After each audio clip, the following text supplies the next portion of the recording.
Hi, പുതിയ വീഡിയോയിലേക്ക് എല്ലാവർക്കും സ്വാഗതം.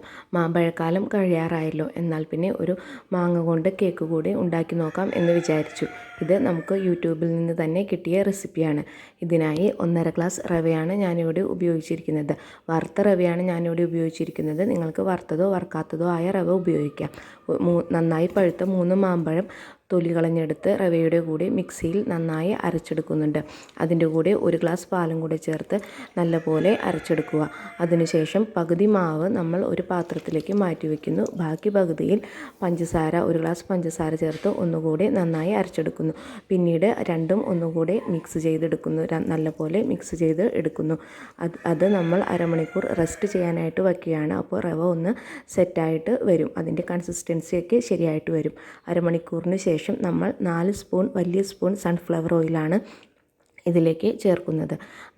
സൺഫ്ലവർ ഓയിൽ ചേർത്ത് നന്നായി ഇളക്കിയതിന് ശേഷം നമ്മൾക്ക് അതിലേക്ക് ബേക്കിംഗ് പൗഡർ അല്ലെങ്കിൽ ബേക്കിംഗ് സോഡ ചേർത്ത് കൊടുക്കാം. ഞാൻ അതിന് മുമ്പായിട്ട് ഒരു പാത്രത്തിൽ നന്നായി ഓയിൽ തടവിയിട്ട്, ആ പാത്രത്തിലാണ് ഞാൻ കുക്ക് ചെയ്യുന്നത്, അപ്പോൾ അതിൽ നന്നായി ഓയിൽ തടവിയിട്ട് ഈ ബാറ്റർ അതിലേക്ക് പകർത്തിയിട്ടുണ്ട്. അതിലേക്ക് 1 സ്പൂൺ ബേക്കിംഗ് പൗഡറും ഒരു നുള്ള് ബേക്കിംഗ് സോഡയും ചേർത്ത് നല്ലപോലെ ഇളക്കി കൊടുക്കുന്നുണ്ട്. പിന്നെ ഒരു ടേസ്റ്റിന് വേണ്ടി കുറച്ച് ബദാം നുറുക്കിയിട്ടതും അതിൻ്റെ കൂടെ ടൂട്ടി ഫ്രൂട്ടിയും കൂടി ചേർത്ത് നന്നായി ഇളക്കുന്നു.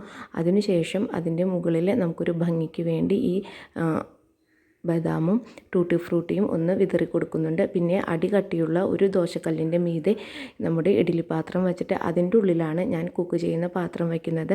ഏകദേശം ഒരു 3/4 മണിക്കൂറോളം അത് അങ്ങനെ ലോ ഫ്ലെയിമിൽ വേണം വയ്ക്കാനായിട്ട്. ഒരിക്കലും കൂട്ടി വയ്ക്കരുത്. അടികട്ടിയുള്ള പാത്രം ചൂടായി വരുമ്പോൾ അതിൻ്റെ മേലേക്ക് ഇഡ്ഡലി പാത്രം എടുത്ത് വെച്ച് അതിൻ്റെ ഉള്ളിൽ നമ്മുടെ മാവ് എടുത്ത് വെച്ച് അടയ്ക്കുക.